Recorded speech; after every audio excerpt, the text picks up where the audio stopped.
Olá, internauta, seja bem-vindo à Jovem Pan Online, mais uma vez boa tarde a todos vocês. Hoje nós vamos falar sobre as doenças do sistema nervoso e também sobre o impacto do estresse sobre o envelhecimento. Quem está aqui conosco em nossos estúdios é o Dr. Cícero Coimbra, ele que é neurologista, professor da Unifesp e também pesquisador na área de doenças do sistema nervoso e doenças autoimunitárias. Dr. Cícero, é um grande prazer tê-lo aqui, uma boa tarde para o senhor. Boa tarde, o prazer é meu, é uma honra e uma satisfação e me sinto muito agradecido pelo convite. Doutor Cícero, é importante a gente começar essa entrevista alertando a população sobre os efeitos do estresse sobre o envelhecimento. Queria que o senhor detalhasse um pouco mais sobre esses problemas. Muito bem, então talvez o conhecimento básico mais importante para que a gente possa perceber a importância do estresse é o conhecimento de que já existe há 11 anos, de que nós temos no nosso cérebro células-tronco, que são células que continuamente estão se multiplicando e dando origem a novos neurônios. Né? Então, esse é um processo contínuo e esse conhecimento que se estabeleceu há 11 anos atrás, em 1998, deixou de lado o conhecimento clássico, a ideia clássica que se tinha de que o tecido nervoso não tem capacidade de se recuperar e de que as células que nós tínhamos por ocasião do nascimento seria o número máximo de células nervosas que nós iríamos manter ao longo de toda a vida e que nós só poderíamos perder células e não formar. Hoje nós sabemos que nós formamos novas células e que essa formação de novas células nervosas depende de tranquilidade emocional. Esse é um fator básico fundamental. Então, o estresse continuado, o sofrimento, a depressão, são coisas que bloqueiam a formação de novos neurônios, impedem os neurônios, a substituição de neurônios perdidos e promovem, por isso, o envelhecimento do tecido nervoso e predispõem o indivíduo a desenvolver doenças neurodegenerativas, tais como Parkinson ou Alzheimer. Ou seja, quem tem uma atitude proativa perante a vida vive mais e melhor. Exatamente. Quem tem uma atitude de tranquilidade frente aos problemas, sabe ou se propõe a enfrentar os seus problemas mantendo serenidade, tranquilidade, dizendo para si mesmo, eu faço o que está ao meu alcance, procuro fazer bem feito, mas acima de tudo eu não me desespero, não me exaspero, sei que os problemas tendem a se resolver, que eu nunca vou deixar de ter problemas, mas porque todos têm problemas, mas eu preciso saber enfrentar os meus problemas mantendo tranquilidade. Então isso é um fator fundamental para a prevenção de doenças neurodegenerativas do tecido nervoso e também de doenças autoimunitárias, doenças em que o sistema imunológico agride o nosso próprio organismo. Doutor, essa recomendação que o senhor fez é muito importante, uma vez que nós sabemos que nós vivemos numa sociedade onde impera o estresse ele está envolvido em praticamente todas as atividades profissionais e realmente é uma situação muito complicada. É muito difícil para certas pessoas exercitarem esse tipo de recomendação que o senhor acabou de nos passar. Mas como que a pessoa então pode começar a praticar esse tipo de atitude? Então, acho que uma das coisas fundamentais é o conhecimento, né? E nesse sentido vocês estão exercendo um papel fundamental divulgando esse conhecimento, porque a ideia que se tinha do estresse é que ele provoca alterações funcionais no nosso sistema nervoso, né? Mas não se tinha a ideia de que ele provocasse alterações estruturais, que ele favorecesse os processos degenerativos do tecido nervoso. Então, o conhecimento disso que vocês estão divulgando, e por isso tem um papel social muito importante, é o ponto fundamental, porque a partir desse conhecimento a pessoa tem motivação para se modificar. Se ela sabe que ela é uma pessoa que reage excessivamente, muito prontamente, ou tem alta sensibilidade a situações de estresse, ela pode, a partir desse conhecimento, passar a se reeducar, a tentar mudar a sua atitude. Porque isso é uma coisa muito importante, né? Quando nós atingimos a adolescência, ninguém mais nos educa. Nós é que nos educamos a nós mesmos. Não existe outra possibilidade. Então, a pessoa tem que partir de uma decisão firme no sentido de mudar a sua atitude frente aos problemas que ela enfrenta na vida. Esse tipo de atitude tem que começar desde cedo. o mais precocemente possível, né? É muito importante que os pais se deem conta de que, na medida que eles reagem com alto nível de estresse a situações corriqueiras, né? Eles tendem a desenvolver o mesmo tipo de reação nos filhos que estão tendo a sua personalidade em desenvolvimento e estão assistindo essa reação excessiva e tende a encarar os problemas como coisas realmente capazes de provocar grande perigo, né? Então nós acabamos influenciando o desenvolvimento da personalidade dos nossos filhos se nós não sabemos nos manter como pessoas tranquilas. Agora, o senhor também estava comentando agora há pouco a importância de uma vitamina comum, a vitamina D, que é comumente encontrada em qualquer tipo de farmácia, enfim, e que esta vitamina especificamente, ela tem um poder muito grande, principalmente sobre a questão do envelhecimento, a questão da imunização.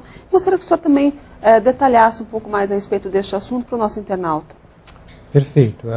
Nos últimos 35, 40 anos, os epidemiologistas começaram a notar que a incidência, a prevalência de doenças autoimunitárias nas comunidades dependia, entre outros fatores, da distância que a localidade tinha em relação à linha do Equador. Então havia um nível relativamente baixo de doenças autoimunitárias próximo da linha do Equador, e à medida que os pesquisadores, os epidemiologistas se afastavam da linha do Equador, observavam uma incidência proporcionalmente cada vez maior. Cita-se, por exemplo, o caso da Suíça, que está distante da linha do Equador e tem muita doença autoimunitária. A Suíça tem uma população homogênea, mas em municípios situados nos Alpes suíços, a mais de 2.000 metros de altura, a incidência de doenças autoimunitárias cai drasticamente. Então eles têm menos lúpus, menor incidência de lúpus eritematoso, de artrite reumatoide, de esclerose múltipla, né, de todas as doenças autoimunes, porque eles estão a mais de 2.000 metros de altura, acima das nuvens, e tem a radiação solar filtrada por uma camada menos espessa de atmosfera. Então eles têm maior efeito da luz solar sobre a pele. E a luz solar sobre a pele que produz a vitamina D. A vitamina D raramente é encontrada em alimentos, ela só é encontrada em óleo de peixe. Como o óleo de peixe não faz parte da dieta comum no mundo ocidental, a vitamina D basicamente depende da exposição solar. E a urbanização da sociedade levou a que nós viéssemos a trabalhar em ambientes confinados, em fábricas, escritórios, consultórios, estúdios, né? E em função disso, os níveis de vitamina D da população em geral diminuíram muito.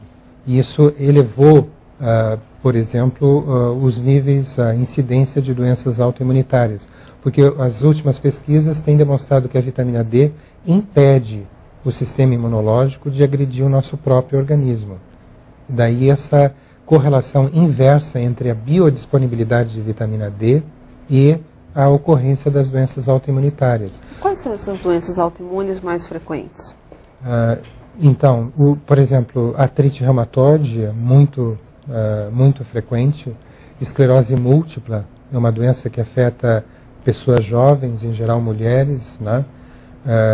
E se sabe que a concentração de vitamina D no sangue das pessoas jovens é um dos fatores que prediz a possibilidade da pessoa desenvolver doenças autoimunitárias, tais como a esclerose múltipla. Então, pessoas que têm níveis mais baixos de vitamina D têm maior risco de desenvolver a esclerose múltipla e, portanto, elas têm maior, se já tiverem com a doença, elas têm maior virulência, vamos dizer assim, dessa doença, de acordo com os níveis encontrados no sangue.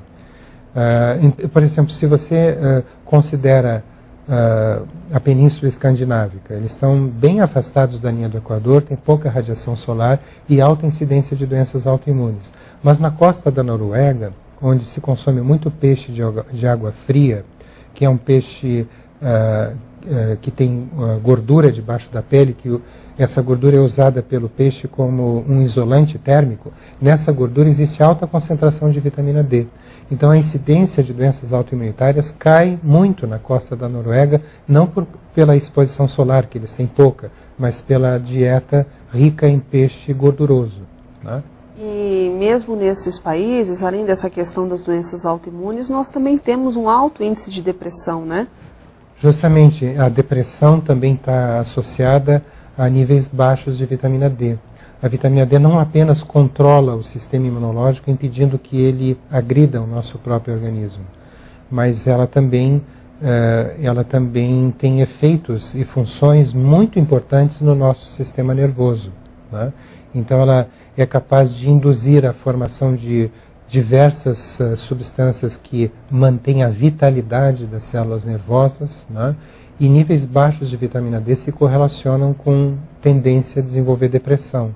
Em países como os países nórdicos, que nós estávamos mencionando, da Península Escandinávica, muitas vezes se trata depressão com exposição à luz artificial, ultravioleta artificial. Então se faz banhos de luz ultravioleta no tratamento da depressão. Isso provoca a formação de vitamina D na pele. Doutor, nós estamos tratando aqui na Jovem Pan Online sobre essas doenças do sistema nervoso, entre elas as doenças do envelhecimento. O senhor já citou alguns casos aqui, mas gostaria que o senhor também abordasse que outros tipos de doenças do envelhecimento são muito comuns na população brasileira. Uma das doenças que tem maior incidência, não só na população do Brasil, mas na população em geral, é a doença de Parkinson, né? E a doença de Parkinson, talvez de todas as doenças neurodegenerativas, tenha sido aquela que mais fortemente tem sido correlacionada com o estresse emocional, né? Frequentemente, as pessoas que vêm a desenvolver doenças de Parkinson são pessoas que, ao longo da vida inteira, elas demonstraram uma personalidade da pessoa que sofre por antecipação, né? Então, na medida que se defronta com a possibilidade de ter que enfrentar um problema, essa pessoa pensa na pior possibilidade. E muitas vezes esse problema sequer vem a se apresentar. Então essa pessoa às vezes passa sofrendo um determinado período desnecessariamente. Existe um psiquiatra norte-americano chamado George Vaillant, que no ano de 2002 publicou um livro chamado Envelhecendo Bem, né? Aging Well.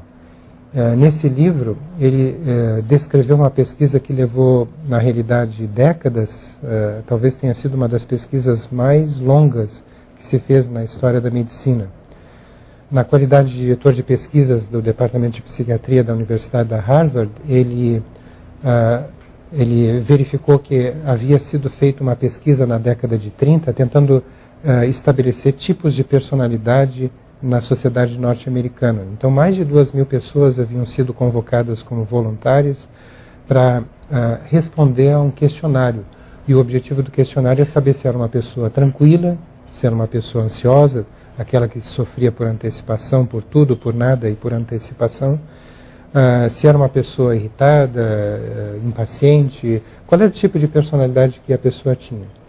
E aí ele teve a ideia, então, de instituir uma linha de pesquisa em que os pesquisadores do departamento iriam reentrevistar aquelas pessoas que haviam sido caracterizadas como ansiosas ou tranquilas ou irritadas na década de 30. Então ele pensou assim, agora essas pessoas estão com mais de 80 anos. Elas foram entrevistadas como jovens, né? Então ele pensou assim, vamos voltar a entrevistá-las para ver o que ocorreu ao longo do envelhecimento. Então ele separou 815 indivíduos que haviam já passado dos 80 anos e ao entrevistá-los descobriu que as pessoas angustiadas, nervosas, preocupadas, que tinham essa personalidade de sofrer por antecipação, tinham tendências a desenvolver doenças neurodegenerativas, tais como Parkinson e Alzheimer, numa idade avançada. Ao passo que as pessoas que mostravam uma personalidade tranquila, aquele tipo de personalidade que diz assim, as coisas, quando tem que acontecer, elas acontecem. Não é o fato de eu me preocupar, ou seja, sofrer por antecipação, que vai fazer com que um problema evolua de uma forma favorável ou desfavorável. Todas as pessoas ao meu redor têm problemas, sempre tiveram, eu sempre tive, então eu imagino que eu sempre vou ter. Se eu sempre vou ter problemas e eu ficar me preocupando, sofrendo por antecipação, então eu vou passar minha vida inteira sofrendo. Então eu não me preocupo. Eu faço o que estiver ao meu alcance. Se o problema se apresentar, quando ele se apresentar, eu vejo o que eu posso fazer para resolver o problema. Mas, acima de tudo, eu mantenho essa atitude frente aos problemas de que as coisas, quando tem que acontecer, elas acontecem. Então, essas pessoas, elas haviam não só mantido lucidez numa idade bem avançada, mas elas mantinham uma saúde geral muito boa. Raramente tinha hipertensão, diabetes e problemas cardíacos, né? E, então ele provocou muito impacto na comunidade neurocientífica, e hoje, se a gente digitar o nome dele, George Wayland, num site de buscas, por exemplo, comum, nós podemos encontrar dezenas de milhares de sites falando sobre essa pessoa justamente por causa do que ele descreveu. Uma coisa muito interessante é que ele descreveu que entre o grupo das pessoas tranquilas, né, aquelas que tinham 3 traços de personalidade que ele nomeou como altruísmo, capacidade de não guardar ressentimentos e capacidade de guardar gratidão. Se as pessoas tinham esses três traços de personalidade, em geral as pessoas não só mantinham lucidez ao longo da vida inteira, mas elas tinham a tendência a acumular lucidez, né? E algumas delas eram consideradas verdadeiros sábios na comunidade onde eles viviam. Essas descrições feitas no livro do George Wayland, publicado em 2002, provocou e ainda provoca grande impacto na comunidade neurocientífica. E hoje nós entendemos que o que explica essa situação é o fato de que essas pessoas que se mantêm tranquilas, elas continuam a produzir novos neurônios, que substituem os neurônios que são perdidos. Então a pessoa mantém a população neural, a população de células nervosas no cérebro estável, não vai perdendo progressivamente essa população. E uma coisa muito importante, mas muito importante mesmo, é que essas pessoas, elas se mantêm, justamente por essas características de personalidade, elas se mantêm ativas numa idade bem avançada, né? Muitas delas, por esses traços de personalidade, são encontradas participando de atividade de voluntariado, né?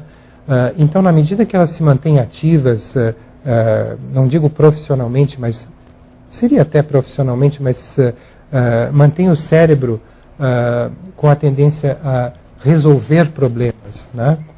No momento que ela está fazendo isso, ela drena das regiões onde os neurônios são produzidos, ela drena esses neurônios para as áreas do cérebro que ela está utilizando para resolver esses problemas, né?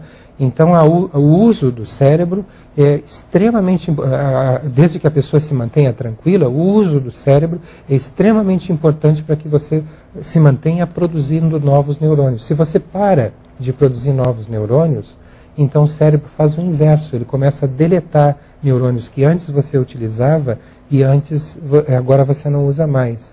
Atualmente, antes se falava muito sobre quociente de inteligência, QI. Depois se passou a falar sobre quociente emocional. Quer dizer, não basta você ter uma inteligência elevada se você tem um quociente emocional baixo, ou seja, você, por exemplo, tem o que se chama popularmente de pavio curto. Então, na hora que você mais precisa atuar sobre um determinado problema, você se exaspera e apesar de ter uma inteligência elevada, você não consegue agir sobre aquele problema. E atualmente está se falando sobre o quociente espiritual, que em inglês é QS, né? Em que se diz que é muito importante que você, mesmo numa idade muito avançada, você mantenha os seus sonhos, os seus objetivos, coisas a realizar, né? Então, se você se aposenta aos 65 anos, né, aí você pensa assim, agora eu vou descansar e aproveitar a vida. Aí você se dá conta de que agora você não exerce uma atividade profissional, os filhos saíram de casa, já constituíram família, começa a ver aquele clima do ninho vazio. E a pessoa começa também a se preocupar assim, e agora? O mundo não precisa mais de mim? Eu não tenho mais nenhuma utilidade? Só me resta agora esperar a morte? Né? Então, no momento que você se coloca nessa situação, o que acontece? O seu quociente espiritual cai drasticamente. Você não tem mais sonhos, mais objetivos, coisas a realizar, e fica pensando assim, o que eu faço agora da minha vida? Aí você entra em depressão, a depressão é sofrimento, o sofrimento bloqueia a produção de novos neurônios, você não está mais usando o seu cérebro, então você não está estimulando a produção desses novos neurônios. Então é muito importante que a pessoa, quando deixe de trabalhar e se aposente, ela não pare, ela se mantenha ativa e se mantenha tranquila. Né? Depressão é uma coisa que tem que ser tratada com muito vigor na idade avançada, muito vigor, porque ela favorece o surgimento dessas doenças neurodegenerativas através desses mecanismos. Doutor, idosos que têm doenças, enfim, doenças das mais variadas, né? Mas que que sabem levar a vida com bom humor, que têm aquela felicidade, parece que embutida dentro de si, elas têm uma chance de recuperação ou têm uma chance de uma qualidade de vida melhor em função desses fatores também? Sem dúvida. Nós temos visto, e isso tem sido publicado na literatura médica, que pessoas, por exemplo, que têm doença de Parkinson, né? Se essas pessoas conseguem se estabilizar emocionalmente, elas têm uma evolução da doença muito benigna, que muitas vezes se mantém estável e até mostra alguns sinais de regressão ao longo de muitos anos. Né? Ao passo que a pessoa que tem depressão profunda, às vezes até em decorrência de saber ser portador da doença neurodegenerativa, o que acrescenta mais um fator de sofrimento, ele está alimentando a evolução da doença. E essas pessoas, nessas pessoas, a neurodegeneração progride rapidamente, ao contrário daquelas que percebem a importância disso, né? Percebem a importância de se manterem tranquilas para permitirem que o cérebro volte a produzir novos neurônios e tem a chance de, com isso, até conseguirem uma recuperação no mínimo parcial. Doutor, o senhor falou agora há pouco a respeito do mal de Parkinson. Uma das características dessa doença é o tremor, principalmente nas mãos. Por que o paciente de Parkinson tem essa característica? Então, a doença de Parkinson é provocada por degeneração de neurônios, principalmente numa região do cérebro que é chamada de substância negra. Né? A produção de dopamina por essa região, dessa substância chamada dopamina, exerce um papel de facilitador do movimento. Então, a dopamina é uma facilitadora do movimento. Né? E na medida que nós vamos perdendo neurônios nessa região, você começa a ter dificuldades de movimento. E entre essas dificuldades de movimento, as coisas mais chamativas são os tremores e a rigidez. Então, ao mesmo tempo, a pessoa tem rigidez, dificuldade de se movimentar, se sente como se estivesse dentro de uma armadura de ferro pesada. E, ao mesmo tempo, tem tremores involuntários. Né? Então, essas são as manifestações em função da falta de dopamina. Existe um experimento que foi publicado na literatura médica que é extremamente ilustrativo em relação a essa questão do papel do estresse em provocar a degeneração de neurônios nessa região do cérebro. Né? Então, por exemplo, existe um experimento em que o pesquisador tem duas caixas ou gaiolas de animais, né? Uma colocada ao lado da outra, as duas vazias, faz passar, comunicando essas duas gaiolas, um cilindro de acrílico transparente. Aí ele coloca um rato de laboratório dentro de uma dessas gaiolas, o animal explorando o ambiente, eventualmente ele entra dentro do cilindro de acrílico, que mal cabe o corpo dele, mas ele vai avançando lentamente dentro desse cilindro. Quando ele está com o corpo completamente dentro desse cilindro, o pesquisador fecha a saída do cilindro e fecha a entrada. Aí o animal, nessa situação, entra em pânico, né? ele sofre o que a gente chama de estresse de imobilização. Talvez seja um pânico similar a uma pessoa que de repente se descobre enterrada viva, né? A sensação de morte iminente. Ele deixa esse animal nessa situação por apenas 20 minutos. Depois ele abre a saída, o animal consegue passar para a segunda gaiola, ele fica ali nessa segunda gaiola, quem sabe, 2 horas. No final desse período, o animal é anestesiado, sacrificado, e o pesquisador vai olhar o cérebro desse animal no microscópio e descobre centenas de neurônios em degeneração nessa região do cérebro chamada de substância negra, que é a região afetada pela doença de Parkinson. Então esse experimento exemplifica o quanto que o estresse é danoso para o nosso sistema nervoso. Ele é capaz de provocar morte de células nervosas. Agudamente é capaz de provocar morte de células nervosas, né? E, além disso, ele também bloqueia a substituição dessas células perdidas, porque o mesmo estresse que provocou a morte das células nervosas é o mesmo que bloqueia a produção de novos neurônios, né?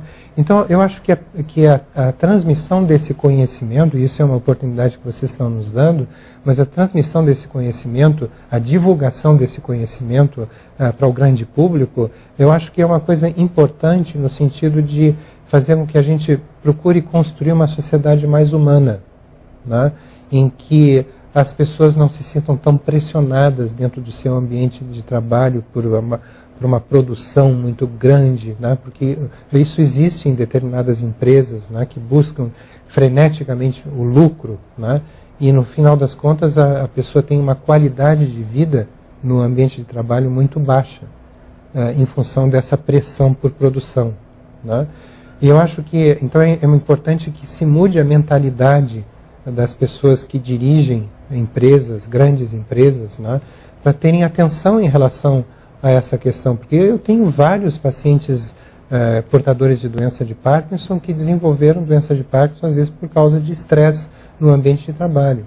Eu tenho pessoas que eram diretores de firmas, né, que quando a empresa faliu, ou durante alguns anos tentou desesperadamente manter a empresa de pé, e aquele estresse profissional levou a pessoa a desenvolver Parkinson. Doutor, uma das consequências do estresse, aquele estresse contínuo, é a violência. Pessoas que acabam tendo atitudes que não teriam numa situação comum, mas que acabam brigando no trânsito, muitas vezes acabam atirando até em outras pessoas. A gente vê muito isso, por exemplo, em casos de violências aqui em São Paulo no trânsito, pessoas que brigaram, um deles acaba se desesperando, ficando um pouco mais nervoso, acaba cometendo o ato contra a vida de uma outra pessoa. Essa questão do estresse mais agressivo, que acaba culminando com a violência em si, que tipos de impactos também traz para o cérebro? O mesmo. Na realidade, você está numa situação em que o indivíduo que sofre estresse responde com mais estresse. Então, o estresse estimula o estresse, alimenta o próprio estresse. Tanto um quanto o outro, tanto o indivíduo que está sofrendo por uma pressão dentro do ambiente profissional, quanto aquele indivíduo que sai dali e explode no trânsito, os dois tipos de tensão emocional estão provocando o mesmo efeito sobre o sistema nervoso. Eles estão bloqueando a produção de novos neurônios, eles estão destruindo células nervosas, eles estão acelerando o processo de desenvolvimento do envelhecimento do tecido nervoso, que é o que caracteriza a doença neurodegenerativa. Doutor, o nosso tempo está acabando, mas ainda gostaria de fazer mais uma pergunta para o senhor relacionada à esclerose múltipla. O senhor havia comentado que esse tipo de doença pode afetar pacientes nas mais variadas fases da vida. Existe algo que se possa fazer para evitar esse problema, a ocorrência desse problema? Existem coisas muito importantes, a par de qualquer tratamento que utilize drogas, como interferon, né?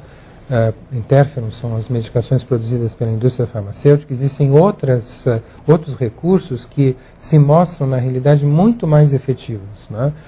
Por exemplo, um exemplo claro é a percepção já demonstrada na literatura médica de que 85% das crises de agravamento, de exacerbação da esclerose múltipla, em que o sistema imunológico ataca novamente o sistema nervoso, provocando uma nova crise, deixando às vezes a pessoa cega de um olho ou paraplégica, 85% dessas crises de exacerbações são precedidas por um trauma emocional que ocorreu nas 6 semanas que precederam aquela crise.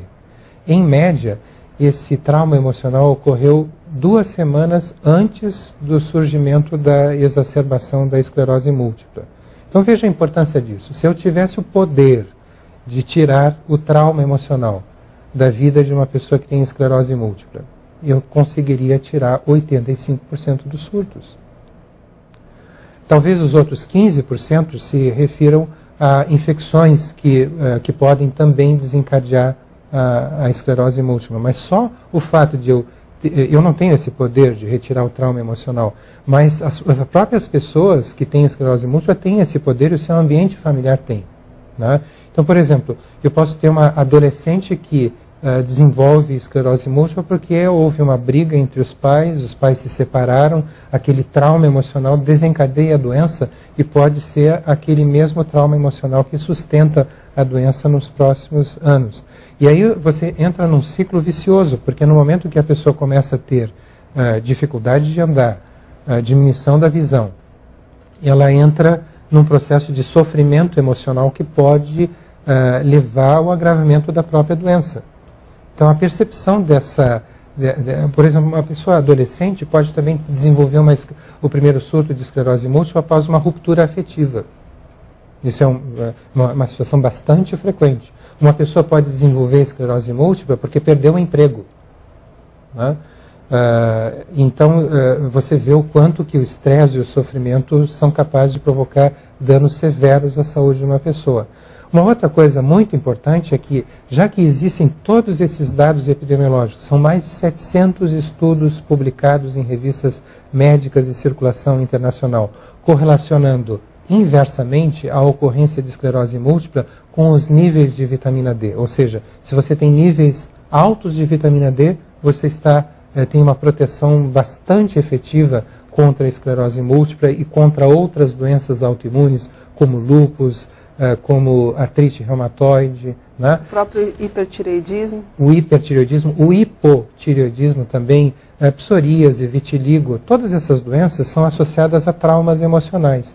E níveis elevados de vitamina D podem proteger essa pessoa contra a ocorrência ou exacerbação dessas doenças. Só em artrite reumatoide, por exemplo, já existem quase 1.800 estudos publicados em revistas médicas, né?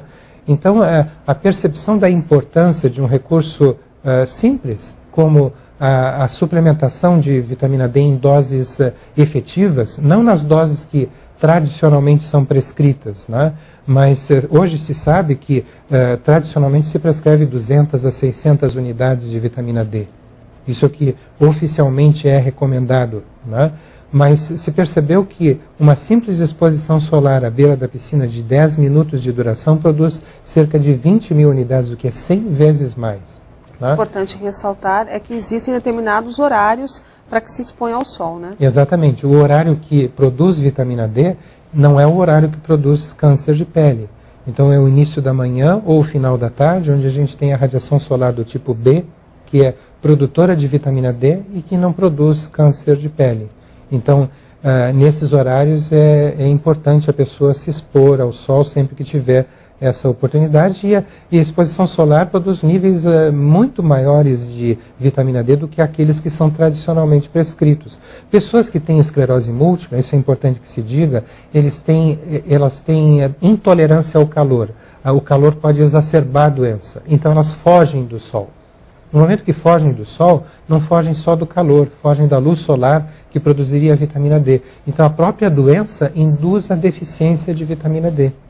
Então é importante que o médico saiba disso, perceba essas novas publicações que infelizmente não estão sendo levadas aos livros textos de medicina, né, e passe a aplicar isso na vida profissional, na atividade clínica, se preocupando em verificar qual é o nível de vitamina D que o meu paciente portador de doença autoimune, como esclerose múltipla, tem, e procurar elevar esse nível para próximo do patamar superior do normal, acompanhando exames de laboratório.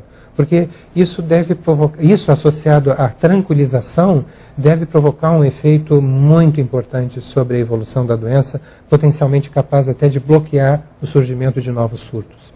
Infelizmente, nosso tempo acabou, mas gostaríamos de agradecer a participação do Dr. Cícero Coimbra aqui na Jovem Pan Online. O Dr. Cícero, que é neurologista, é professor da Unifesp e também pesquisador na área de doenças do sistema nervoso e doenças autoimunitárias. Doutor, muito obrigada pelos seus esclarecimentos aqui aos nossos internautas. Uma boa tarde para o senhor. Eu que me sinto muito agradecido por essa oportunidade. A você, internauta da Jovem Pan Online, mais uma vez obrigada pela sua companhia. Um bom final de semana a todos vocês e continue navegando aqui por nossa programação. Jovem Pan Online, rádio com imagem online.